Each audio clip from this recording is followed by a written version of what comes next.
Greetings from my side. So let's welcome to the this lecture series on transport phenomena in porous media. So before going to the theory of porous media, before going to detailed mathematical analysis, what is porous media, where you learn what all mathematics it is involved. So let's welcome to some simple thing of the porous media.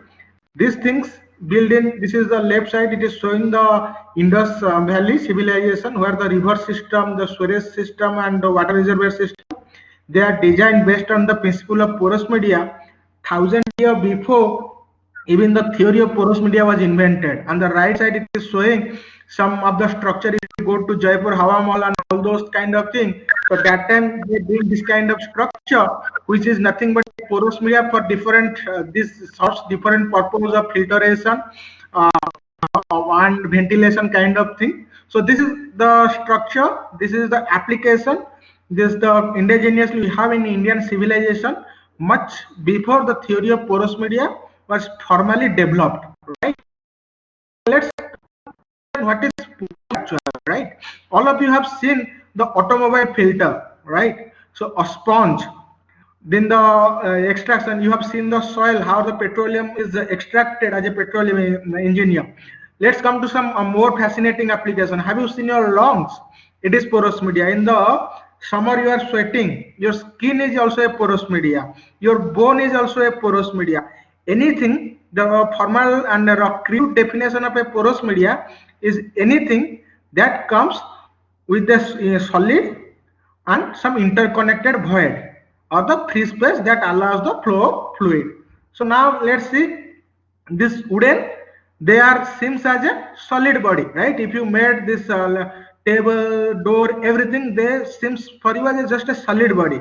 Just go and zoom it in the microscope, you will find there are a lot of interconnected voids between these solid networks, right? It is a magnified view. So what it is telling, these voids, when there is a fluid, they try to pass through the solid will prevent the flow of the fluid. This is a natural phenomenon, no penetration and no slip, but the fluid will pass through these interconnected voids.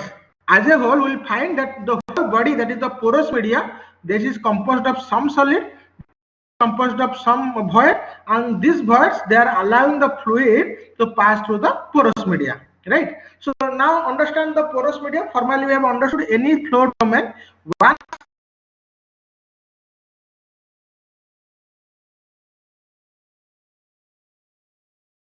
interconnected voids are just in the flow fluid. So this picture is from the book of Neil and Beja, the flow through porous media. Starting from human lung to sand to the sand level kind of thing. So let's how understand that a solid having the interconnected void. Now classic types of porous media, right? We have two types of basing upon the fluid inside the porous media. The porous media is divided into two. One saturated porous media. When now come to you can see whatever the fluid, right? In the unsaturated, you come here, you can find that this interconnected void, some are fluid and some are maybe air. It is not completely filled, right? So the second type is the fractured and intergranular or intragranular. Fractured porous media is a kind of porous media. Cultivation of this paddy in the summer season, if you go to the paddy field, you find there are a lot of growth across the paddy field. So those kind of porous media is called fractured porous media. Some ceramic kind of thing, when you find this ceramic kind of thing, you also discover some ceramic. These are called intragranular. There is similarly some intergranular, big size of pores in the brick or that kind of void presence, that porous media. Then second is the unconsolidated and consolidated porous media. Sponge kind of thing, all the pores are not connected, they are just passing thoroughly from one end to other end. So those kind of porous media is called unconsolidated porous media. Means coming to this pore, they are directly straightly passing to the other side. There is not any interconnection. While there is a unconsolidated porous media, once something is coming to a big pore, then into the other pore, gradually the fluid is passing through all the pores. All the pores are connected. This is a consolidated porous media. This is of the classification. Now understand. Hi, my voice is audible? Hello? Hello?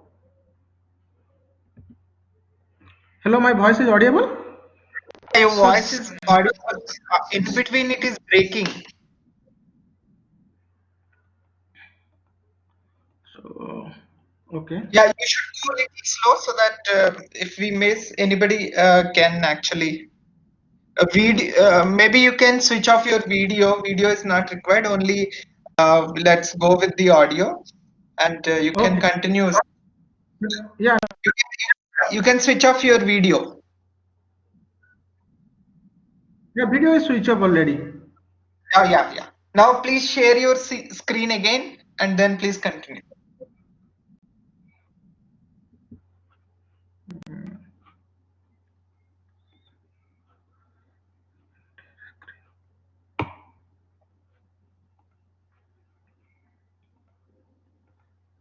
Visible?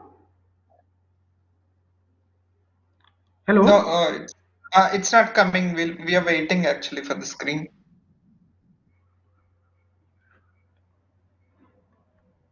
Yeah, already shared the screen. Is it visible right now? Yeah, it's visible now.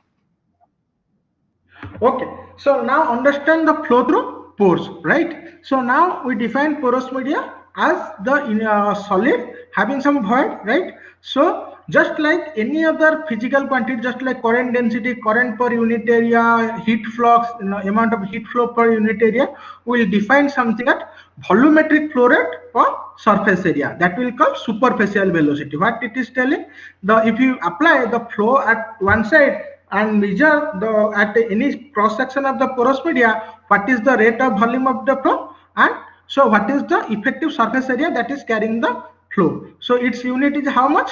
Meter cube per second. That is the volume flow rate, right? You are measuring with respect to unit area. So by dimensional analysis, you will find the volumetric flux is nothing but meter per second, and this is called superficial velocity. But what happened? You are applying the flow through porous media. The solids are not allowing any flow to pass through them. It's only fluid network through which the flow is passing, right?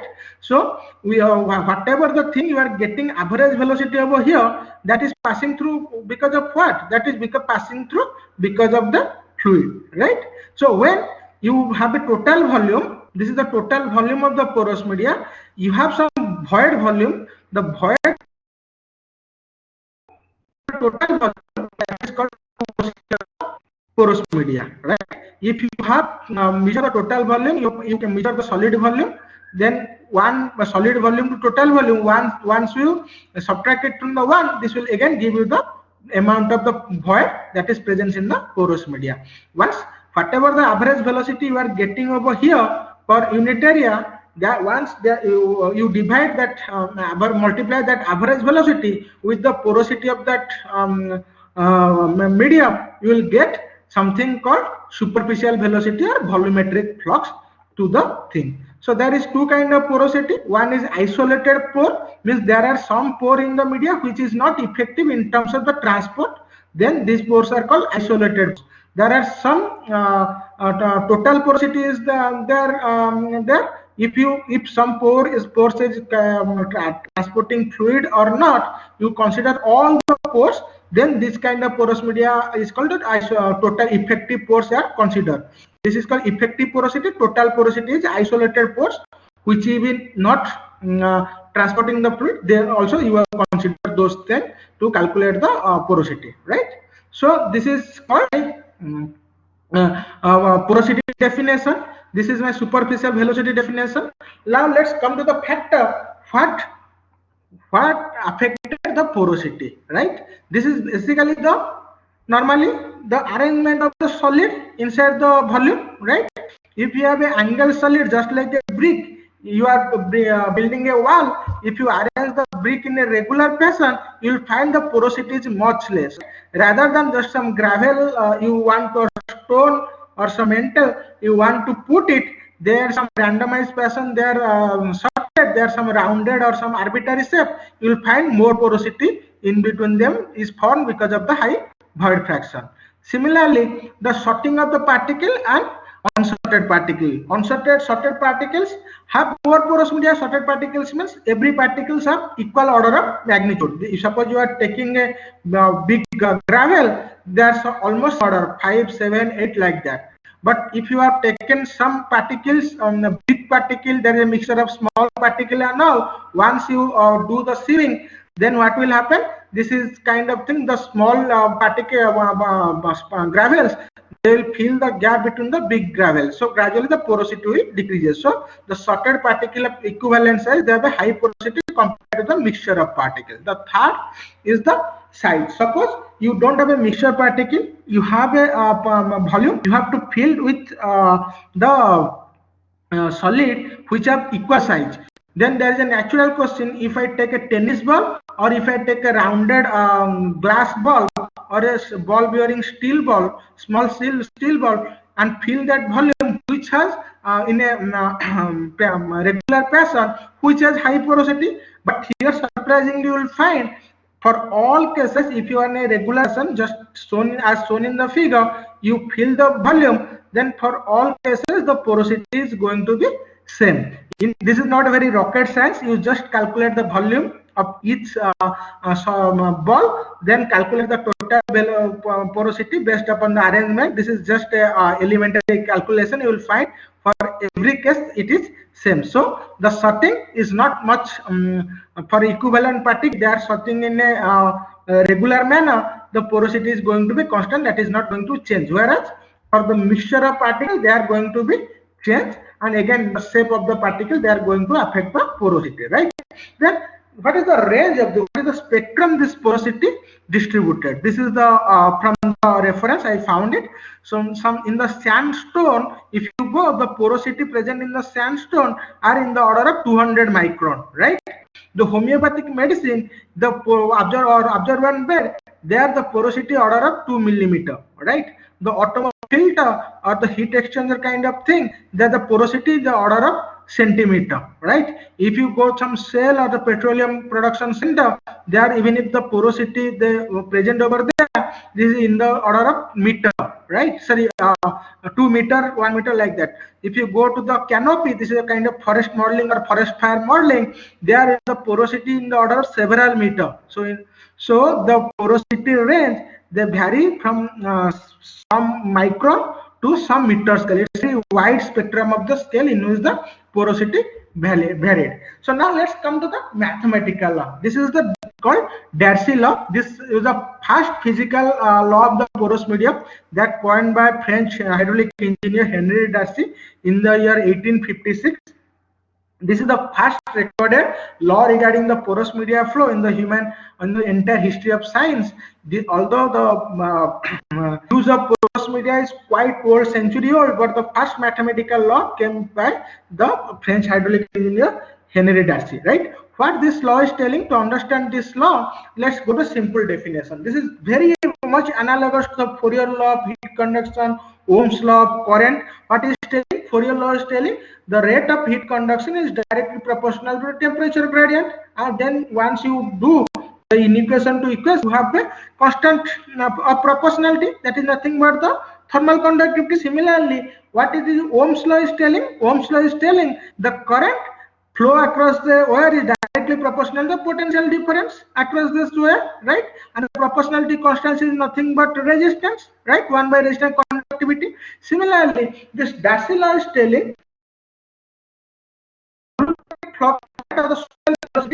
porous medium is directly proportional to the hydraulic conductivity, and the proportionality constant is called the volumetric flux through to the porous medium is directly proportional to the hydraulic potential, right? If you make the inequation to the equation, there is a proportionality constant, and this proportionality constant is called hydraulic conductivity, and its unit is meter per second, right? So now come to the see what is the hydraulic conductivity.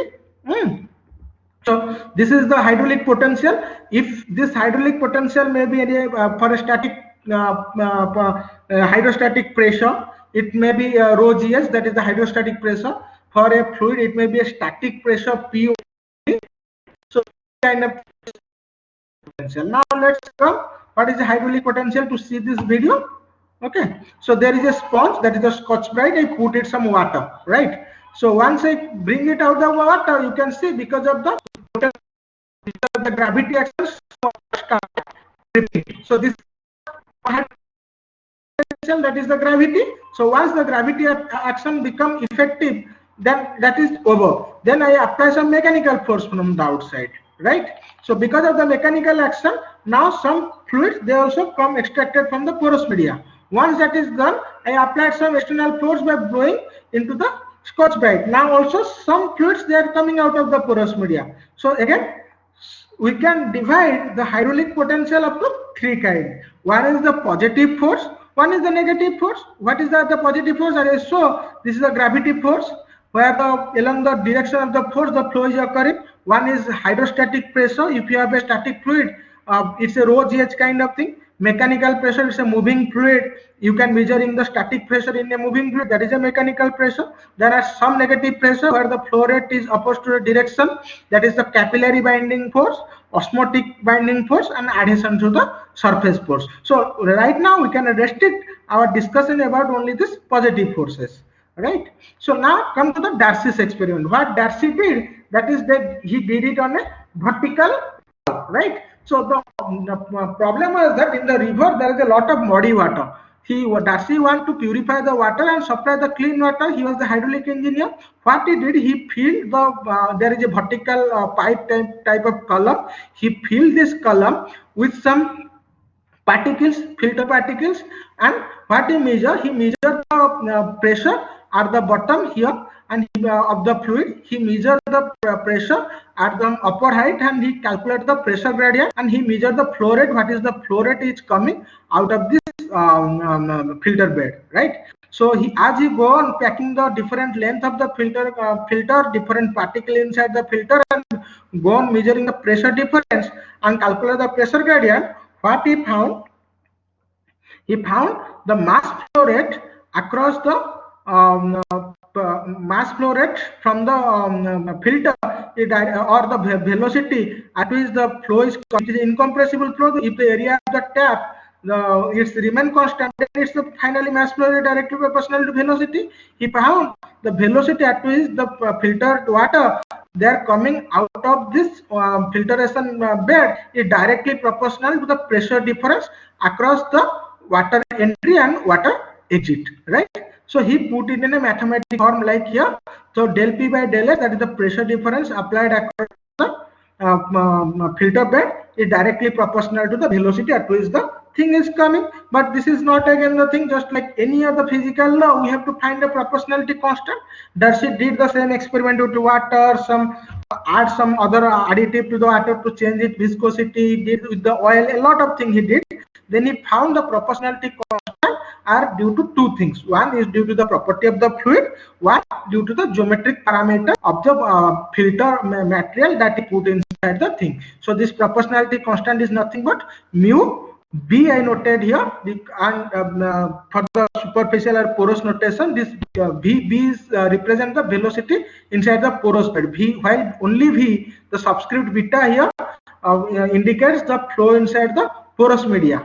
While the only V represent that the flow only velocity, water velocity, right? So here we have taken the porous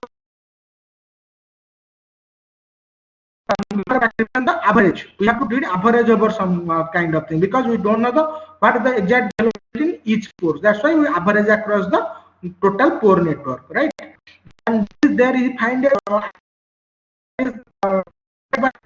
viscosity, right? its unit is, if you go by dimensional checking, the permeability unit is meter square, or it's the length square. So physically you will understand what this permeability.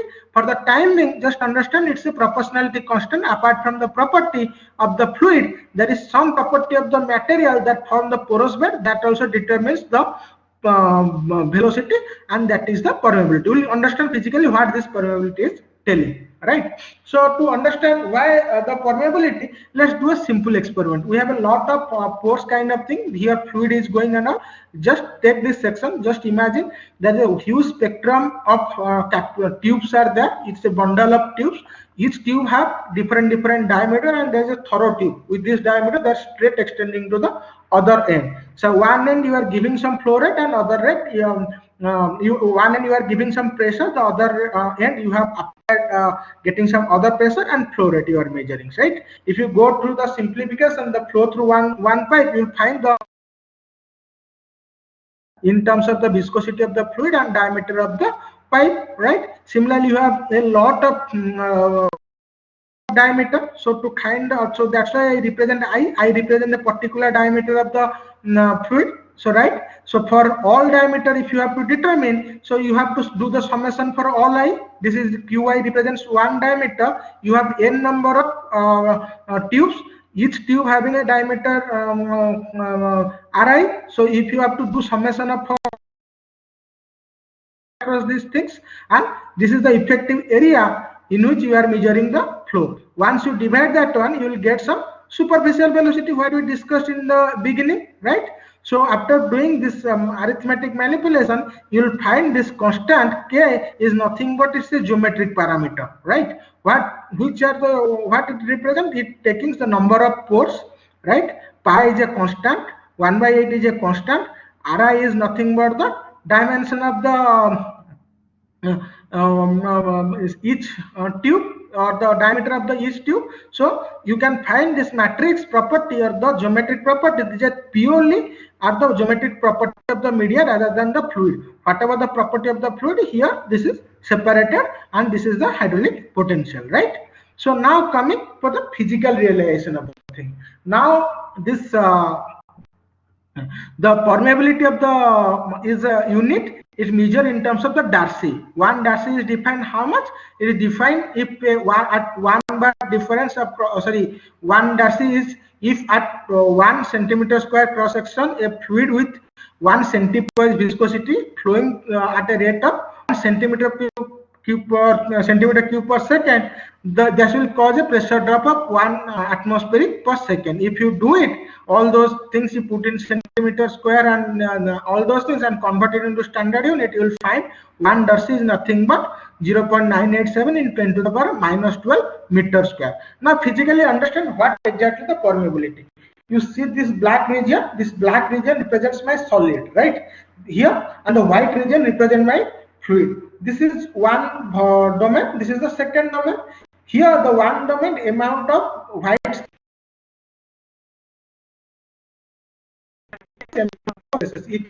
if this white spaces and put it aligned vertically, this is exactly occupying the same volume as the white spaces over the fast spaces. But what is the difference over here? Once the flow hit over here, they are coming in contact with the less surface area, because the surface area, the solid surface are good damper of the flow velocity. They provide the resistance. So with the less resistance, the flow will easily escape this region. While in the other case, although occupy the same volume, it has a largest amount of the surface area that is exposure to the fluid. So once the fluid enter here, it will contact with more surface area till it get exit. So this surface area, if you can calculate the probability is what is the unit, this is the additional surface area that is the fluid is touching during leaving the entering and leaving the porous medium. The amount of surface area that the fluid is touching, that is the physical realization of the permeability. Here you are right. Here the unit is 1/8. Here the if K is if K is larger, so right, that's why it is a low permeability. This is a high permeability, means it is the fluid to escape because there is a less surface area. So 1 by less surface area, it is comparatively bit tough compared to 1 by high amount of surface area. This is for 1D kind of thing. But in real life, we don't have always one-dimensional flow. The flow is always three-dimensional. This is the generalization of the Darcy law, right? So in the pressure gradient, if you go to the Navier-Stokes equation, you have a pressure gradient del P by del X, del P by del Y, del P by del Z.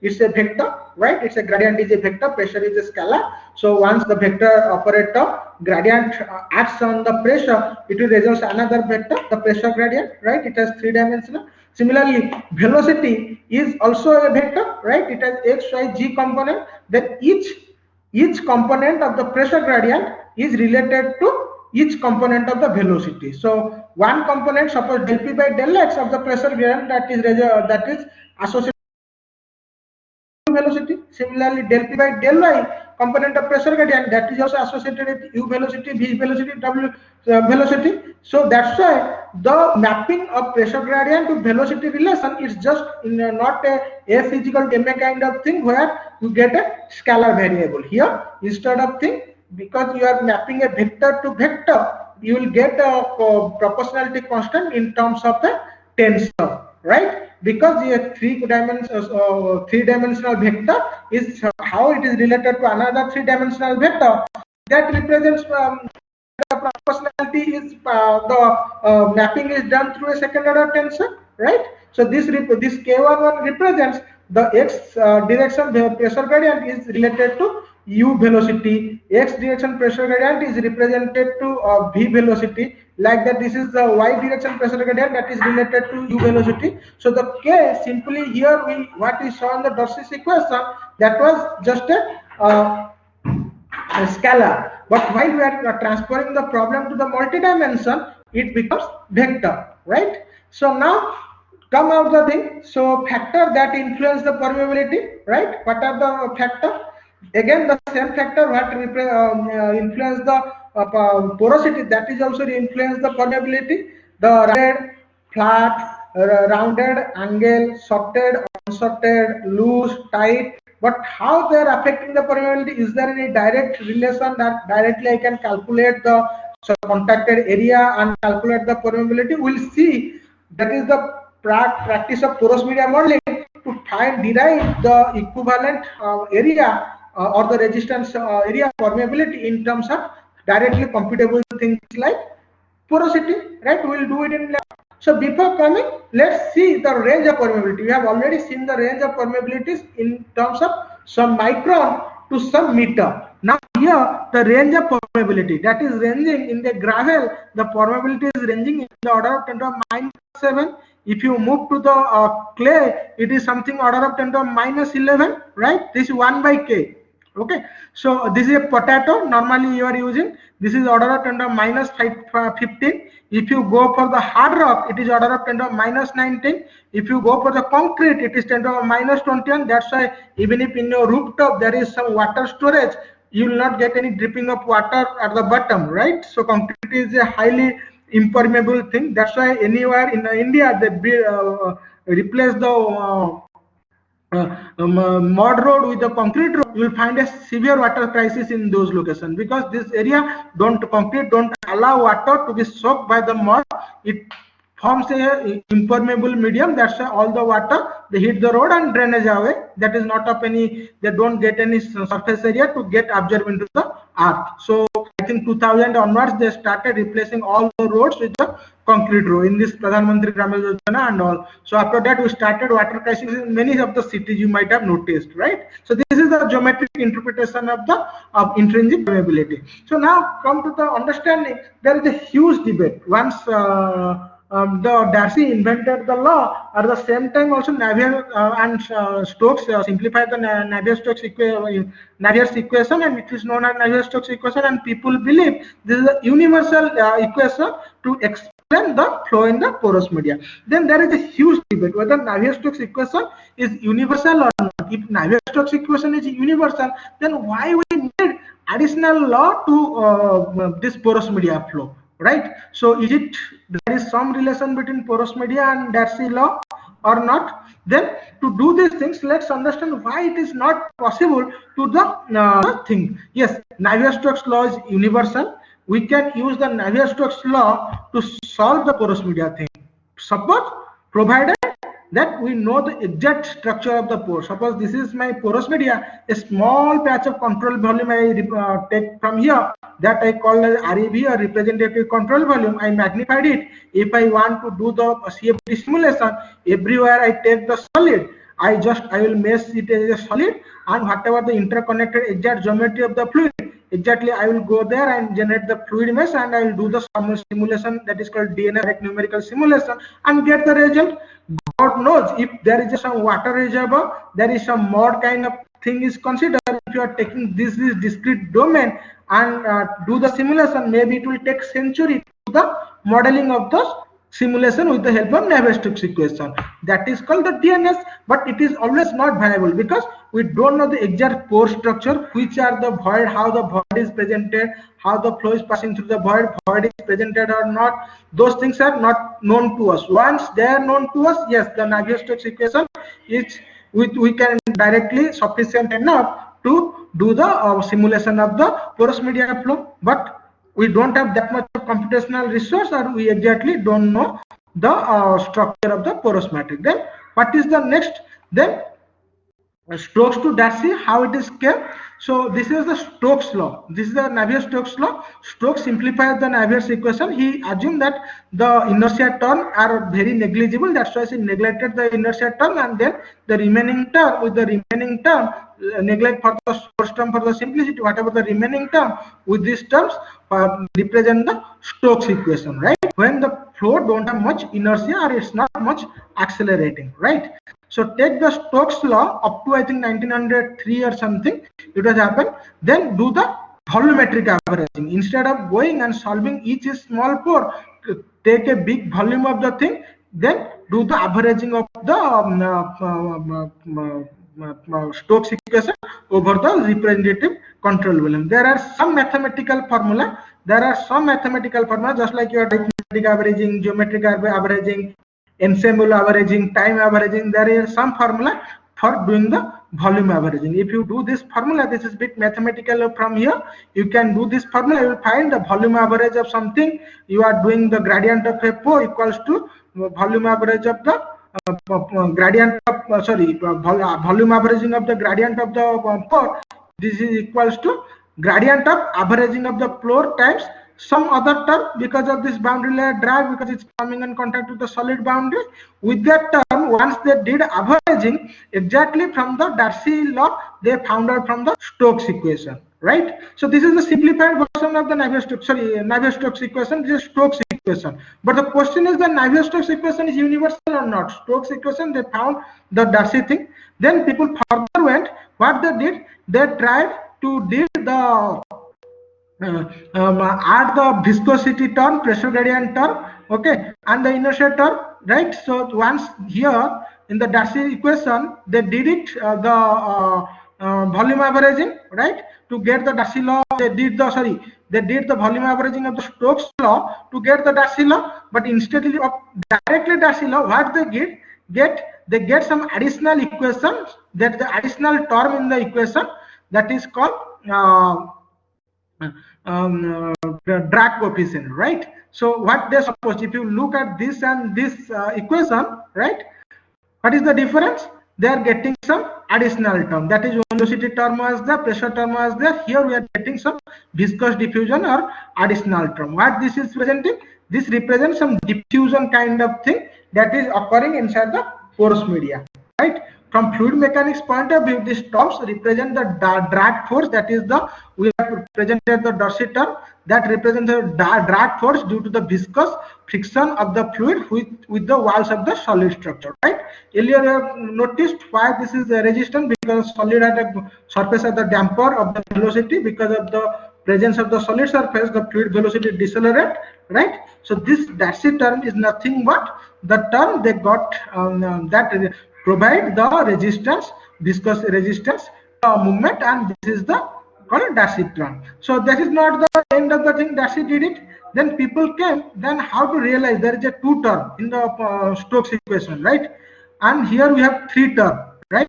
So how to realize this two term? If you go to order of magnitude analysis, there is a fluid friction, right? Just for simplicity, consider these two slides, right? One eagle is flying in the air. So what is the total resistance? It is on the eagle. The total resistance is due to the resistance of the air, right? Because of the air friction, the eagle is basically. Your screen is missing.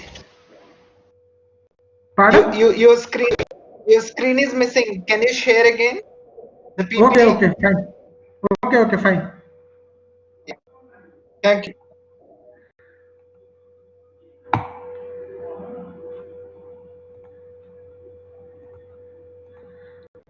Visible? Hi, Professor Veldi, it is visible. Now it is visible. Now it is visible. This, let's repeat again. This term represents the solid surface, right?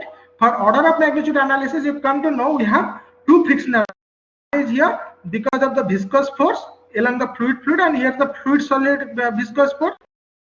Another where eagle is flying,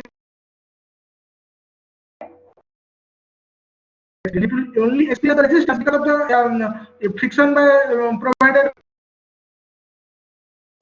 But instead of that, you assume there is a swarm of eagle they are flying in the sky. So what kind of resistance it will follow? It will follow air resistance, right? No doubt.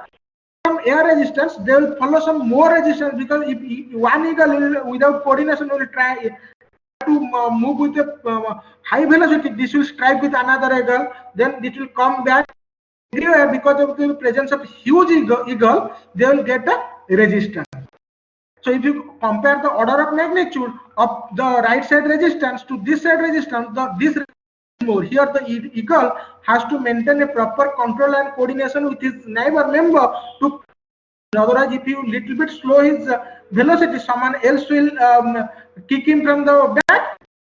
Try to move with the high velocity, it will kick someone from the back. So if you do magnitude analysis, you will find the resistance term that experience the single eagle is less than the resistance term the eagle is getting when it is flying on the air.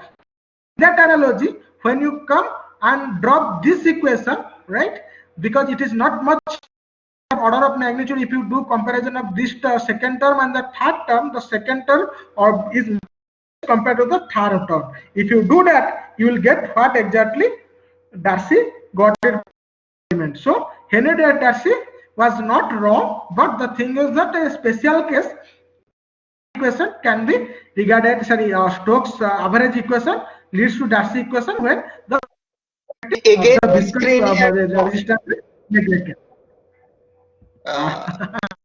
This is a problem. Okay, I'm doing. Yeah, please.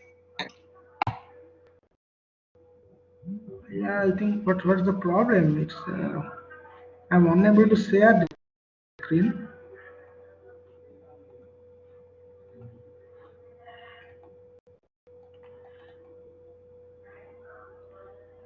Sorry for interruption. Something happened. I'm unable to share. Just a minute.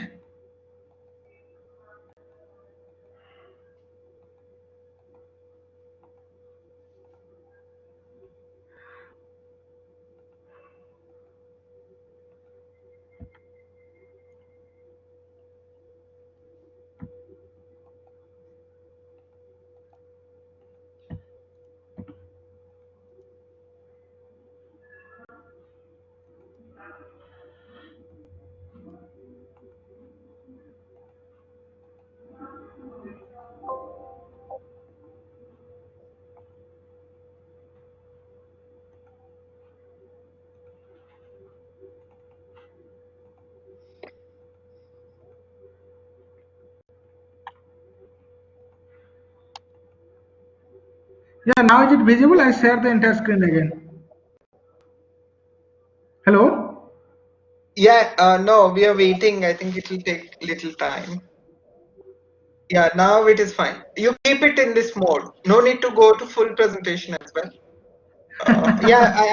You can continue as it is. Yeah. Go ahead. So up to now, maybe within a couple of minutes, we can come to the end of the session. Then we go to lead a discussion.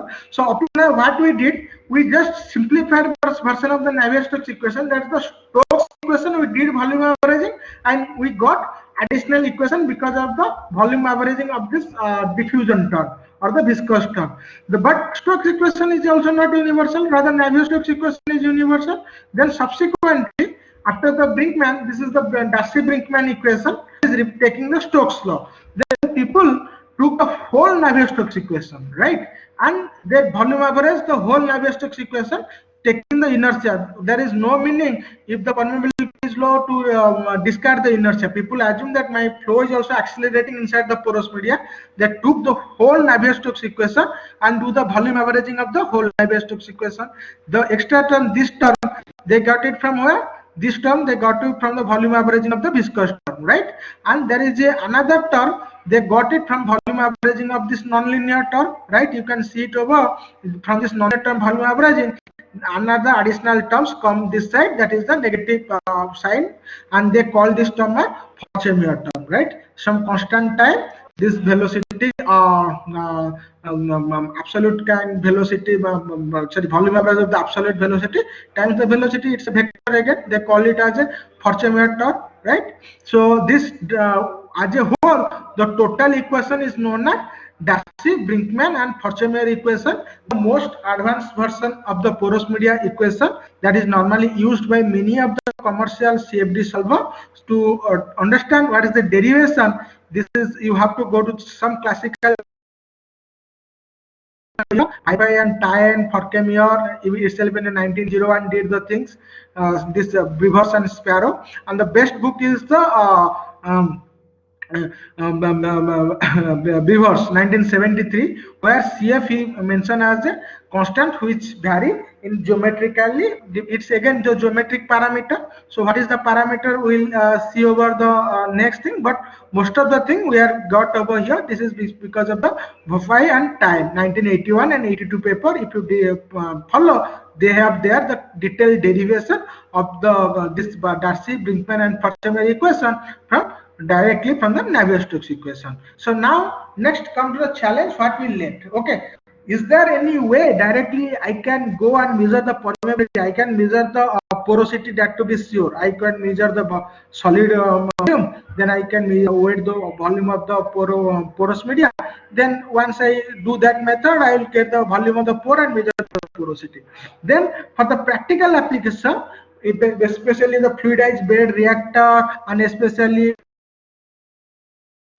this heat exchanger, people try to extend, as both permeability and porosity, they are geometry dependent, permeability in terms of the porosity, right? So by in this act there is something called Organ equation, right? Organ or Organ equation, how you pronounce. Here they presented the permeability is nothing but if you have a homogeneous particle of size d, then permeability is the porosity to by 2 divided by the denominator, you will get this term where alpha dash and beta dash, they are some constant and they are given by this formula over here, right?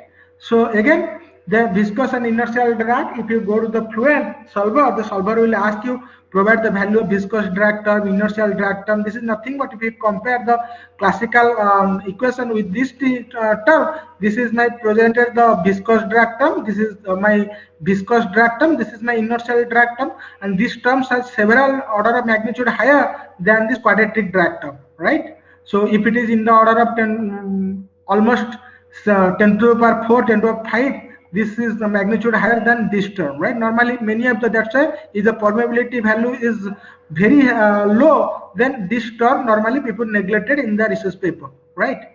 So then with this term, just like this is a correlation, these are not any universal fact that if you have the permeability, you go and put the permeability, you will get the porosity. This again depends upon how you are arranging the solid inside the volume to get the pore structure. This is the Eugen equation. I think 1952. This Eugen derived this equation from his experiment, right? So you can get the details with his paper or Emory paper. Similarly, in his later stage, people discover the Karman-Konji equation, Rom and Gupta equation, CAN model. So depending upon their physical arrangement of the particles, people have different relationship between the permeability and porosity. This is again this is done based upon several techniques, either experiment, either by direct numerical simulation. Again, these are empirical relations. There is no universality. Rather, the Darcy, Brinkman, and Forchheimer equation is the universal equation. Navier-Stokes equation is a universal equation that is applicable for any kind of fluid. Darcy, Brinkman, Forchheimer equation can be applicable to any kind of porous media. But here, the relation what we are showing here, these are the correlations. They are applicable for particular kind of arrangement of the solid, so that we'll get some effective permeability in terms of porosity, right? So this is my thing. So there are several other advanced things exist. If you have the flow between interface between a clean media and porous media, heat and mass transfer in the porous media. I think in the first lecture it is not good to go to all complicated thing and teach in one day. So rather than just to understand what product cover,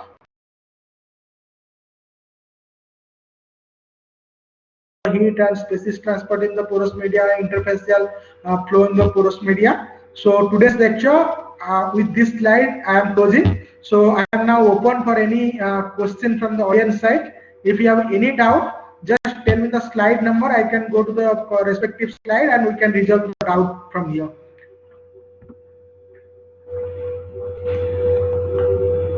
So now I'm open for the doubt. So please proceed with the doubt.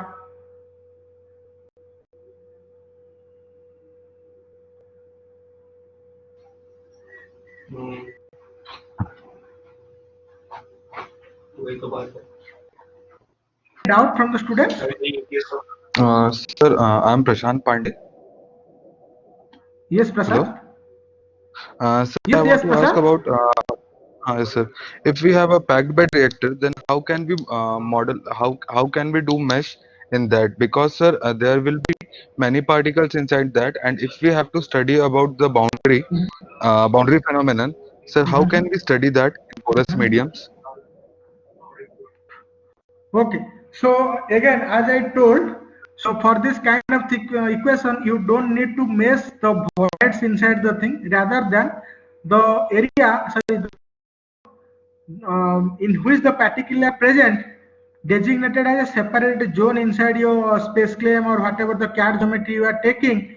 If you know these are the my area where particles are present, designated with a separate zone, put some surface and cut that volume over there, right? In the fluent, go solver, you go to the respective zone designated as a porous media and give the property like what is the porosity, what is the permeability. If you know and that porosity is from the particle size, you know the volume of your zone, then particle size to volume of the zone, number of particles, those things if you consider, you can directly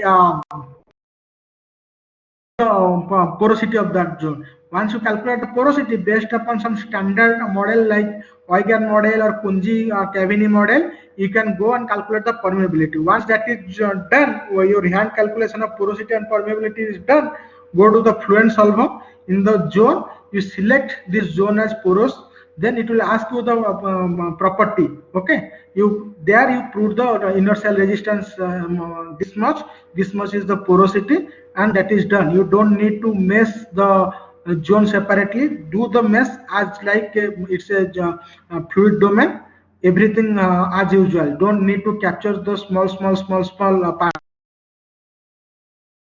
Just as a simple fluid domain, you capture it. Rather, go to the fluent zone setup and define it a porous media and provide this property. Is it? And you Yes, answered sir. your Thank you, sir. question? Yes, sir. Got it, sir. Okay. Next question.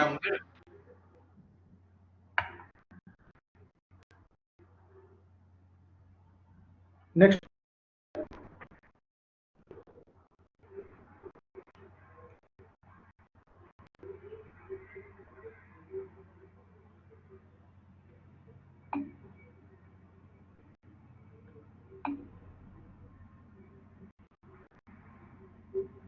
what is porous drag, right? The next question.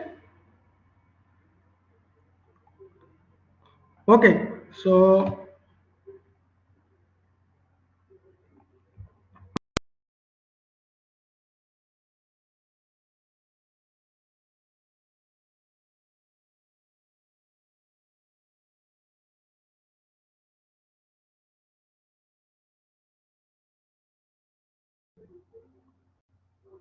my screen is visible to everyone.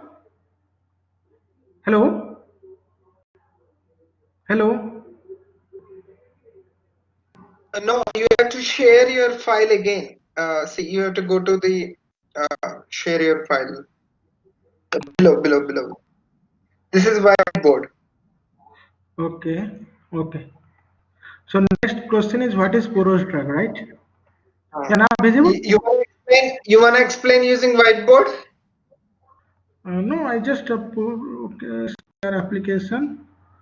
Yeah, entire application share.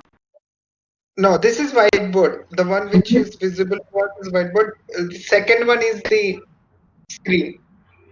Application. Yeah, now it's getting Okay. Visible? presentation. Okay. Yeah, correct. So just imagine what is porous drag.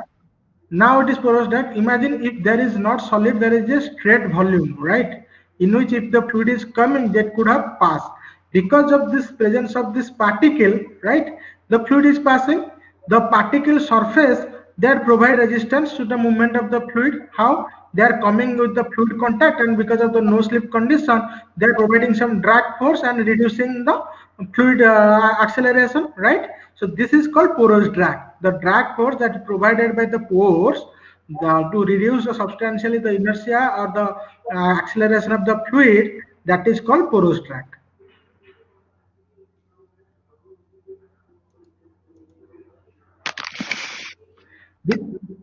There are two kind of drag. One is provided by the solid walls. If you have a domain like this, pipe like this, the solid walls are providing drag.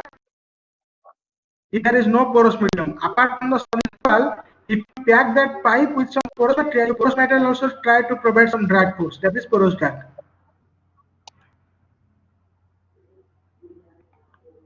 So next question.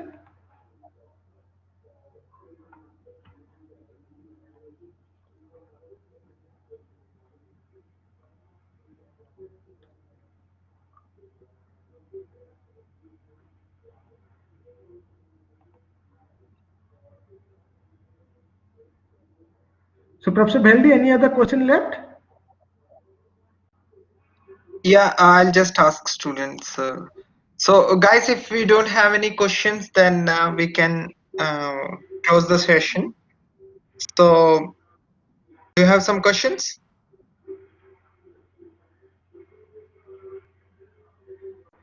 Sir, again, this is Prashant. Yeah, go Hello. ahead. Sir, how can we see natural convection in a porous medium? Okay, the natural convection is nothing different from your forced convection problem. Natural convection problem, only the thing is the density that is varying because of the buoyancy. You are not varying the density in the inertial term, rather than on the right hand side is due to the Boussinesq's approximation or incompressible ideal fluid, the density is varying.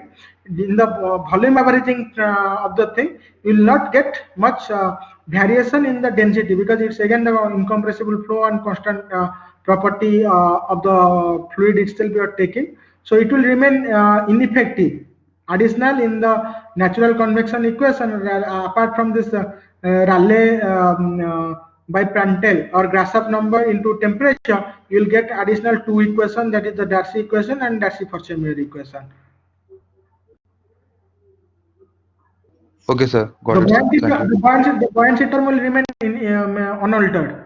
There is not any effect from the porous media unless you are considering the locally thermal non-equilibrium. That is a different concept, but locally thermal equilibrium means you are assuming whenever the fluid and solid they are in contact, the interface of the fluid and solid they are in the same temperature. There is not any heat transfer occurring from the fluid surface to solid surface. If you are assuming that, absolutely the natural convection is same as your only fluid. the terms remain same, only Dorsey and Forchemier term will be additional term. Okay, sir. Got it, sir. Thank you. Yes. Why volume averaging is done for Stokes equation? Okay. So the simple question, if I have a porous media, do you feel that we can completely go and access the porous matrix structure and small domain in exactly we get map into our computational thing and easy to solve because there is no solution for analytical solution.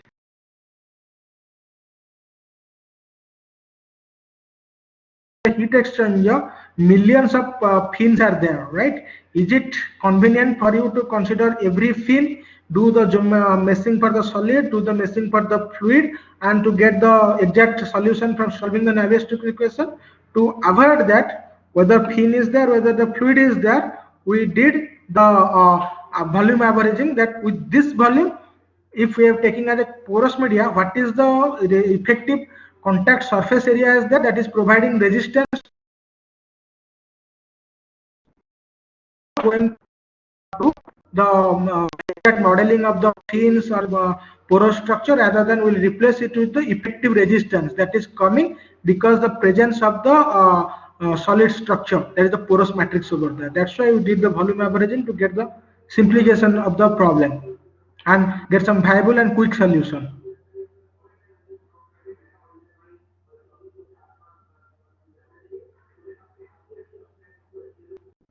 So is it make sense?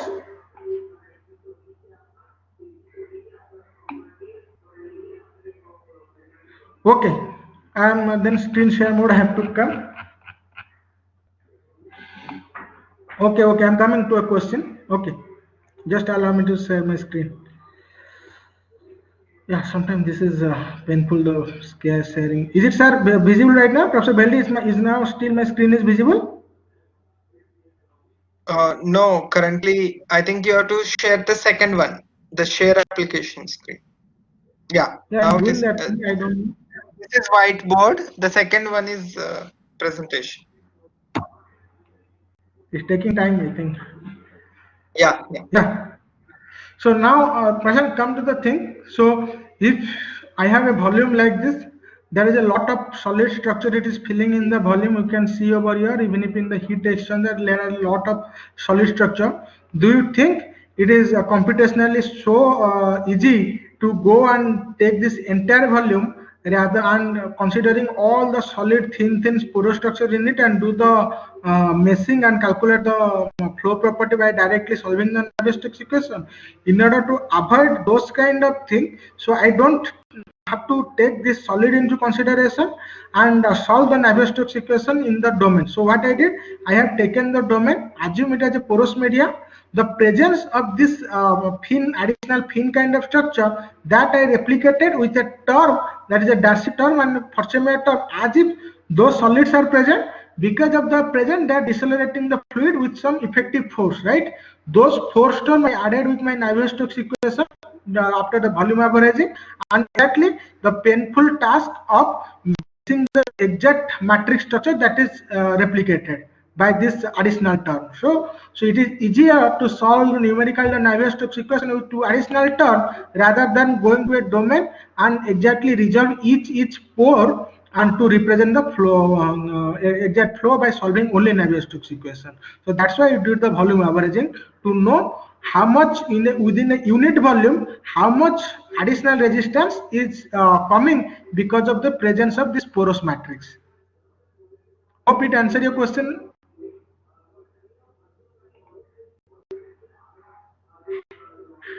It answers your question? Okay. Thanks, Nicholas. Any other question? I think the session is wonderful, and thank you, Dr. Sofin, for joining us. And I'm sure we are going to have longer association with you in terms of knowledge sharing and wherever It's there is. my pleasure to stop. It's my pleasure to sort the student at this time of everything is shut down. So I love to visit the campus when things are everything okay. I have much more things to share with the students from basic fluid mechanics to advanced stuff of the CFD. So looking forward for further discussion and further interaction session. Thanks everyone.